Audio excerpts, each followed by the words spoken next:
بزاف منكم يعرف اللاعب أشرف حكيمي أو اللاعب المغربي أشرف حكيمي اللي يلعب في باريس سان جيرمان مع ميسي. عليكم باللي اللاعب هذا أشرف حكيمي يخلص مليح في كرة القدم بحكم أنه من اللاعبين المميزين أيضا في المنتخب المغربي أو في باريس سان جيرمان. معظمكم سمع القصة تاع أشرف حكيمي اللي دخل في قضية طلاق مع الزوجة تاعو. راح نفهمكم علاش هذا الموضوع بالذات أشرف حكيمي والطلاق من زوجة تاعو دار هذا الضجة والزخم الإعلامي الكبير في مواقع التواصل الاجتماعي العربية خاصة. الموضوع سهل وبسيط جدا، قضية تتعلق بالزواج وشريكة الحياة، يعني المرأة تاعو هذه اللي راهي طلبت الطلاق.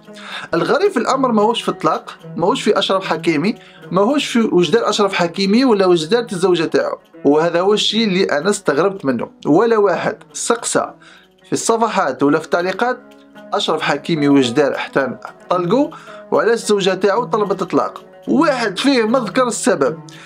الشيء اللي راه يمشي الشيء اللي راه يمشي الآن في القصة تاعو أنه الزوجة تاعو كي طلبت الطلاق دخلوا في القضاء، طلبت منه النصف الثروة تاعو، يعني بحكم القانون العالمي تاع الزواج. الشيء المضحك في أشرف حكيمي أنه القاضية قالت الزوجة تاع أشرف حكيمي بأنه أشرف حكيمي ليس لديه أي ممتلكات، يعني باش تدي معها النص، لأنه الثروة تاعو الحقيقية كاتبها على الأم تاعو. كي سقساتو القاضية كيفاه انت ما عندك والو انت لاعب كبير، قالها انا الاموال تاعي ولا الرزق تاعي راهو عند امي، يعني كاتبها بامي، هي ملكها، هي تصرف فيها، وانا كي نسحق حاجه نروح ندي من عندها. انا حنحكي لكم من جانب اخر هذا الموضوع لانه حيولي درامي شويه باش تفهموا واحد النقطه، علاش هناك عزوف عن الزواج في امريكا اوروبا وفي كل الدول، وراه ولا الان عزوف عن الزواج في الجزائر أو في الدول العربية. هذه النقطة بعد اللي راح نتكلموا عليها، النقطة تاع الاستغلال. أشرف حكيمي هو لاعب يتعب يخلص مليح لاباس عليه كلش، هو تجي الزوجة تاعو اللي تعتبر نفسها زوجة تاعو في مرحلة ما يصرى حدث أو مشكلة أو خطأ، مباشرة المرأة هذه تروح ديريكت مول القضاء، وما تروحش القضاء باش تطلق فقط وتقول له ربي سهل عليك انا لاباس عليا، لا، تروح للقضاء وتزيد تحطم له حياته وتزيد تقسم له الثروه تاعو بالنص، يعني شريك، يعني كانها هي أشرف حكيمي كي كان يجري في السطاد، كي كان يتعب وكان يخدم، هي كانت شريك تاعو، فوالا هي كانت تجري معاه وتصوتي معاه، هي كانت تحضر في المدرجات وتصفق. معناتها هي مدايره الفكر هذا تاع النوع هذا النساء اللي كثر بزاف، كأنه هي داخله معك شريك في كلش، الا الذهب تاعها. كما على بالكم باللي المراه كلش تاعنا، الا الذهب تاعها تقول لك تاعي. فهنا تفهم واحد النقطه تاع هذا الجيل خاصه، مانيش نتكلم على الجيل القديم، نتكلم على الجيل الجديد تاع النساء هذا والاناث والنساء هذو المختلفين هذو. الرجل دايرينه مشروع، واكبر دليل انه طلاق حكيمي اشرف حكيمي هذا المغربي اثبت انه هاد الناس اللي عم يتزوجوا بالمشاهير الهدف تاعهم هما على بالهم بلي المشاهير هادو راح يخونوا، راح يغلطوا، راح يصراو معهم مشاكل، وراح يكون هناك اثبات، يعني هناك دليل بانهم غلطوا، وبحكم انهم عندهم المال ما يحوسوش يفهموا، ما يأسوش روحهم بزاف. كاين ناس دايرين بهم اللي راهو يحاسب، اللي راهو عنده الدراهم، هو ما يديرش، هو جوار ولا لاعب ولا مشهور، ماهوش مركز الحوايج هذو، لكن راح يطيح في البياج. فهنا واش يصرى؟ على بالهم بلي حيطيح في الفخ اليوم ولا غدوه، ولا حيغلط اليوم ولا غدوه. فادنى فكره وادنى خطا، خاصه اذا كنت تعيش في اوروبا ماكش يعني في الجزائر، فمباشره يدخلوا معك في القضاء، مش يدخلوا في القضاء باش يعاودوا مثلا ينظموا الامور، بلي انت مثلا غلطت هي نورمال خلاص نصحوا الفكره ولا نصحوا الموضوع ونرجعوا، لا مباشره اي غلطه تحكم عليك القضاء ديريكتومون، اعطيني نصف الثروه تاعك. ما انت لا انت عندك قيمه عندها، لا هي عشت معاك بحب ولا نقولوا احنا بعلاقه اجتماعيه مليحه، ولا لا هي عايشه معاك لهدف محدد، انه يجي نهار تغلط وتحاول تفرصيك باش تغلط، باش تدخلك للشرع، باش تديلك نصف الثروة تاعك. لكن أشرف حكيمي كان أذكى من ذلك، لأنه عربي ولا لأنه من شمال إفريقيا وفاهم اللعبة هذه مليح، لأنه صار في بلاده وصار في بلدان أخرى وحافظت السيستم، ولأنه الأم تاعو أيضا حافظة السيستم تاع كيما رياض محرز راه يتزوج ويطلق، الآخر يتزوج ويطلق، كل العالم المشاهير هذو يتزوجوا ويطلقوا. فهدف من الزواج هو فقط لتقسيم الثروة تاع الشخص هذاك. معناتها كأنه أنا ندير مشروع، أنت عندك دراهم، على بالك حتغلط أيا باش نديك دراهمك غدوة. إذا هذه المشكلة اللي تسببت في الجزائر بالعزوف الشباب الجزائري. تقول لي أمين وش علاقة هذا بالمشاهير بالجزائر؟ لأنه نفس القانون الفاسد، قانون الأسرة الفاسد اللي موجود في أوروبا وأمريكا راهم دايرينه في الجزائر. كيف ذلك؟ موضوع النفقة وموضوع الخلع وموضوع الطلاق. تلاحظ باللي ناس بزاف دخلوا الحبس في الجزائر، حتى ولا يقولوا باللي الزواج هو سجن.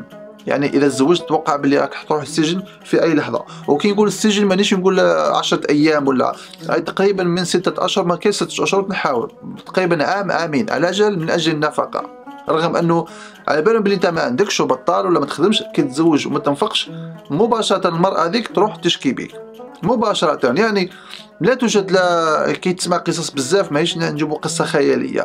هنا تريد تقول المراه هذه اسمها لي نديها، هذه اللي ندير فيها الخير ونخسر عليها جهدي وصحتي ومالي، في الاخر ادنى فكره ادنى غلطه ادنى حاجه تشارك وتدخلك في القضاء وتطلب حقها. هي بالنسبه لي هذا حقها. وش هو حقها؟ تعطيها السكنه، تعطيها النفقه، وتعطيها كاين مشاكل بزاف من بينها النفقه ومن بينها السكن وغيرها. اذا كنت تاخذ 3 ملايين تعطيها 2 ملايين ونص ولا 2 ملايين و1800 وتدي الباقي. تخيل معايا انت تعيش 30 سنه باش تخدم باش تتزوج وتزيد تصرف العرس، وفي الاخر تروح القضاء باش تزيد تسلك مثلا عندك طفل ولا زوج باش تسلك النفقه عليهم حتى 18 سنه. تخيل معي اسمها راح 30 سنه وزح تروح 18 سنه ولا 20 سنه اخرى من حياتك، يعني قفلت 55 سنه راحت فيد. هذاك اذا تزوجت على 30 سنه. النقطه اللي حبيت نوصلها باختصار انه الزواج هو مشروع، لكن الان المراه راهي تشوف الرجل مشروع، لانه الراجل عمره لا شاف المراه مشروع. الراجل عمره، يعني تسقسي اي انسان في اي مجتمع تلقى الراجل عمره لا شاف مرأة مشروع الا في الحالات النادرة.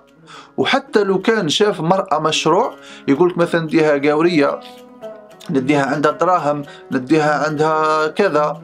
موش الهدف هو المال تاعها، هو موش مشكل انه يكرهها ولا يحبها، هو حب يعيش في سعادة وهنا، حب يعيش في كرامة، حب يعيش مثلا كي تدي واحدة عندها دراهم باش تعيش بكرامة، موش مشكل تديها باش يتمسخر بها ولا. الفكر تاع الرجل في هذه المواضيع الزواج عكس تماما فكر المرأة. المرأة تشوف الرجل مشروع 100%، والدليل على ذلك كثرة الخلع. يعني تموت الصباح تقول لك لا هذا الراجل ما عجبتنيش المعيشة معه، هذا الشخص ما عجبنيش المعيشة معه، هذا الشخص عنده طريقة مش مليحة، هذا كذا كذا كذا. يعني الصبر ما كانش. واش تولي هنا؟ تولي الخلع والطلاق بكثرة. علاش الخلع والطلاق بكثرة؟ لأنه يحبوا التحرر أكثر، لأنه العالم راه مفتوح كما راكم تشاهدوا بالقوانين الأسرة اللي تشجع المرأة على الطلاق وعلى الخلع. القوانين يعني تقول لكم كثرة القوانين شجعت الناس. فالمرأة الآن عندها فكر تقدر تخلع في أي وقت، كأنه إنسان تولي ما تعطيه الحرية أنه يقدر في أي وقت يطلق ويقدر في أي وقت كذا. لكن النفقة هلكت الناس بزاف، وهذا من بين الأخطاء الشائعة في الزواج. أنك تتزوج وحدة في البداية تبان لك مليحة، ومن بعد تحول لك مباشرة تلقى روحك عايش في القضاء بعد سنة وسنتين أو 3 أو حتى 5، وعندكم الأولاد وعندكم كلش، ولكن دخلوا في القضاء وتولي تحاول تحطم الراجل بأي طريقة وتستنزف منه المال بحجة هذو نفقة الأولاد نتاعو. يعني هنا حتلقى روحك انت باللي راك عايش كل كلب، حياتك كامل تلمكي كلب باش تتزوج، وكي تتزوج وتعيش كل كلب. هذا كامل القضية هذه ولات عزوف تام في الجزائر خاصة عن الزواج. كان اللي ما عندهمش دراهم ما همش فاهمين القضية، يقولك أنا نتزوج يقولك نلقى امرأة. وكان اللي جربوا الزواج وفهموا بلي المرأة ماهيش المرأة تاع بكري، راهي تبدلت، راهي المرأة اللي تعرفها في العام الأول راهي تتبدل لك بعد طفل.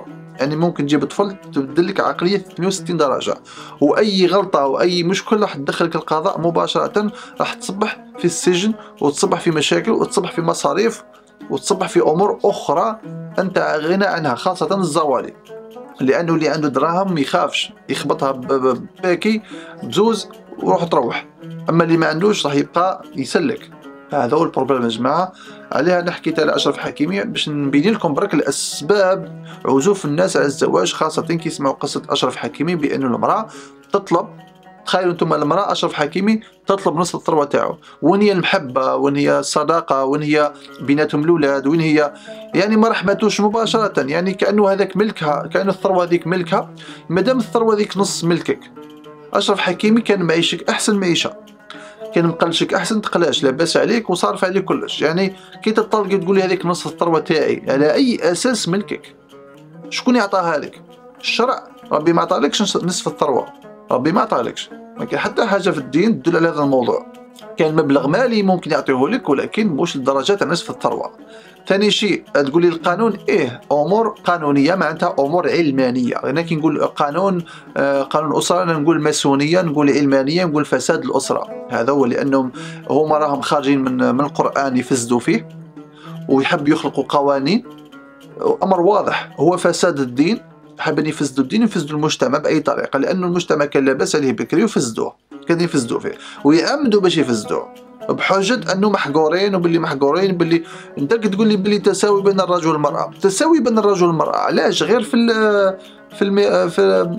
التساوي بين الرجل والمراه، غير كي تطلق الرجل والمراه كي يطلقوا نصف الثروه تروح للراجل ونصف الثروه تروح للمراه. ما انت انا علاش نتعب المال؟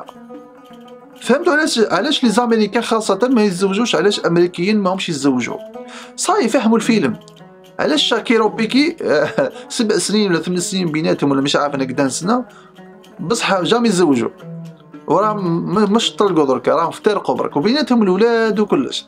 فهم يشوفوا في روحهم مشاريع، خاصه في الجزائر هنا. المراه تحب تخرج من الحياه تاعها القاسيه، المراه تحب تزوج وخلاص. كان اللي لاباس عليه تحب تزوج واحد اللي لاباس عليه اكثر باش ما ترجعش المعيشه تاعها. كاين اللي كارها، كاين معناتها الزواج ماهوش مباشره لهذاك الموضوع. الزواج في الجزائر راهو مشروع.